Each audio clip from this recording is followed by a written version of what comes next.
Great. So, Vocabaret's topic being food this month got me thinking about one that maybe we all eat often, but we don't often think about the language behind, which is pasta. How many people ate pasta during the pandemic, which is still going on? Yeah! Great. Yes, in the latter year of our pandemic never-ending sequel, I have taken to wandering the aisles of my local grocery store, specifically the pasta aisle, and basically just finding the most complicated pasta shape that I can find, like with the most complex name, and trying to cook it to maybe cure my depression. While it has not worked, it has gotten me kind of fascinated with the names of pasta, because I've noticed they tend to share a suffix, and I got to thinking, where do these names come from? What do they mean? So I did get to talk to a real Italian, and I did my own research, and even though those 5 words have come to have a negative connotation in these times, in this case, it's fairly innocuous because it didn't lead me to horse medicine. And with that, I present to you a segment called I Dream of Guini. Okay, this is all about the origins of pasta names. Thank you. So the thing about pasta naming, it is kind of regional. Most of the pasta names that we deal in have a lot to do with the south of Italy. Like when we talk about pastas, it's mostly about Sardinia, Napoli, Sicily, but they all have a very, very formulaic approach to pasta naming. And here is the formula. It tends to be an object and then big or small. That's basically the premise of a name of pasta. It's just a word that's about a thing and then saying, is it big or is it tiny? Or it's taking a shape. Oops. What the heck? Okay. It's just kind of taking a shape and assigning it like a textural quality. Is it ridged? Is it, ribbed for her pleasure? Or taking a metaphor, like an object or a kind of a personage that's a little bit removed from an object, and then just kind of assigning it a judgment. So it's still big or small, but is it like big, bad, or small, cute? So I'll give you some examples. Spaghetti.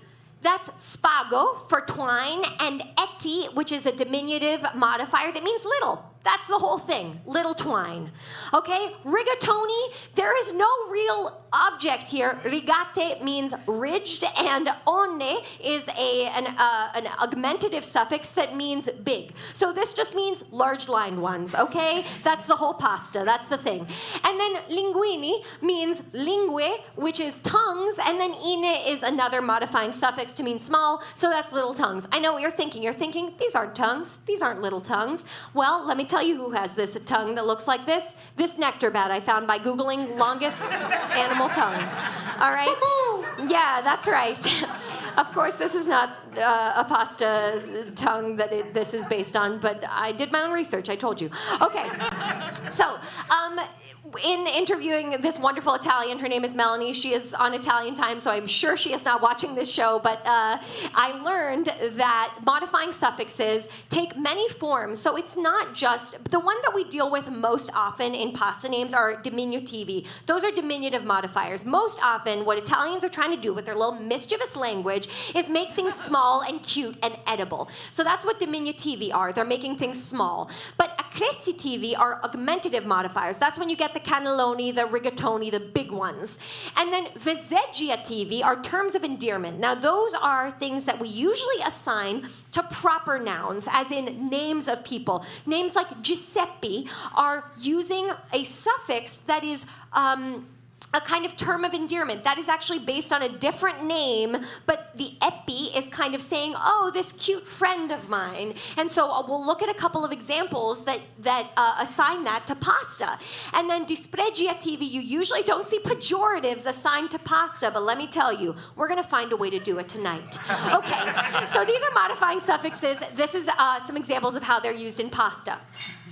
So linguatini, we looked at how the ini is a diminutive modifier assigned to pasta. But here's the thing, once linguini is known by most Italians as little tongues, we can go ahead and take a second diminutive modifier and put it in there as the new car model. You want a narrower little tongue? We got that for you. Linguettini. And the thing about Italians is they are lawless when it comes to their own language. They'll take a second diminutive modifier, they'll make the narrower pasta, and they'll put it wherever the hell they want. not. So that second ettini is actually technically ette, which is a vezzeggiativi, which means cute. So it's a very little tongue, baby. That's what that pasta is. Fettuccini, okay, so fette means fabric, ini means little, so it's little fabric, but then uce is a vezzeggiativi, it's a term of endearment, so that means little cute ribbons of fabric. You like it? You're gonna eat it, baby. All right?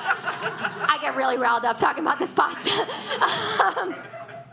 Cannelloni, there's no law to this. Accrescitivi is an augmentative modifier. It's saying big. Cannelli is just tubes, canals, you know, pipes. You don't care that it's large pipes. You're going to just choke it down anyway. Okay, here's where we get into the real vezzeggiativi genius of it.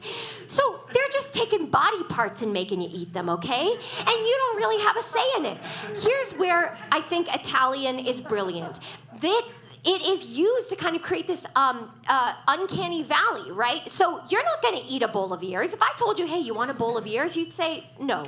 If I said, what if I told you they were little ears? You'd say still no. What if they were soup? Okay, I'd say still no. Ears in soup, no. But what if I said it's not people ears, it's just cute little ears. It's just little, yeah. Suddenly you're thinking, oh, cute little ears, they're just cute little flower ears? Okay. All right. So that's why the eti, which is the vezzeggiativi, the little term of endearment, is used here. It's to create this space between what it's supposed to be, which is a human body part, and what it is, which is pasta. Okay? Here's another example. Vermicelli. This means maggots, okay? If I told you, do you want maggots? You say no. If I said, what if they're little maggots? You say still no. What if I say, what if they're itty-bitty maggots? You say, just close my eyes. Okay, here's where this gets into my thoughtpreneurship for the show. I think that we are the pioneers of the English language, right? We are the vocabulators. We are out here inventing words. I think Italians have access to unending whimsy in the way that they approach the naming of pasta, and we've just been suffocating ourselves with their centuries-old names of pasta. But I have discovered their formula. All they're doing is taking words, saying, here's a thing, is it big or small? Do I think it's cute or not? We can do that. So I polled my friends, I reached out to my friends, I said, what should be a pasta? Should it be big or small? Do you think it's cute or bad? Whatever. And we are out here, I spoke to the Italian, she agreed to translate it for me, and I have invented, we together collaboratively have invented new pastas for your eyes only. We'll see if I take this to the courts. And this is just a dream of increasing Guini. And these are the pastas, okay? So just for some context, the first person I asked was my boyfriend Mike.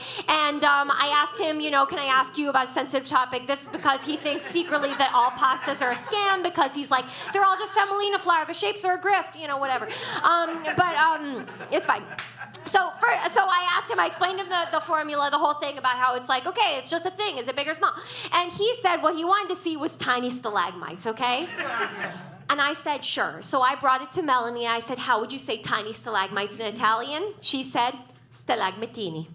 Believe it or not, STALAGMITINI is how you say it. I molded them out of clay.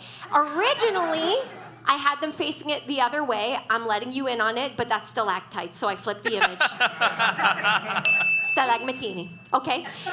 All right, next I asked my friend Alex. She was getting on a plane. She lives in Portugal, so I had to tell her I'm waiting. Then she told me molars. I said, that's disgusting. But then she said, imagine eating a bowl of teeth. I'm loving it. So she wanted good molars. She wanted to clarify that it's a good thing, which the one, the accrescitivi, the augmentative modifier, can emphasize. So life-size good molars, but the guy she's dating was there and he disagreed. He says bad baby teeth.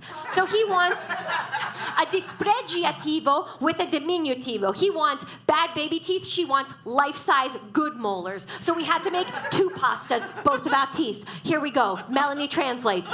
MOLARONI. So I made pastas out of clay. These are the big, good molars that you eat. Okay, these are MOLARONI, and then we had to make bad baby teeth. That's DENTINACCI. Okay? That's DENTINACCI. And then I told Allie right here. Now, Allie had some trouble understanding the assignment. Because first she tried to name the pasta, which I told her wasn't allowed, which she didn't like. But she did want to create pine cones, and then she had another trouble because she tried to make too many adjectives, and I only had an hour with Melanie. So we landed on big spiraling pine cones, and okay, so then this is where I will confess, Allie, my clay skills a little lacking. This is where we get into me inventing a kind of metaphorical approach to the clay, okay? I appreciate symbolism. Okay, all right. Pignone spiralizzate, big spiraling pine cones, all right? You'll forgive the art here. Just if they evoke the nature. That's something.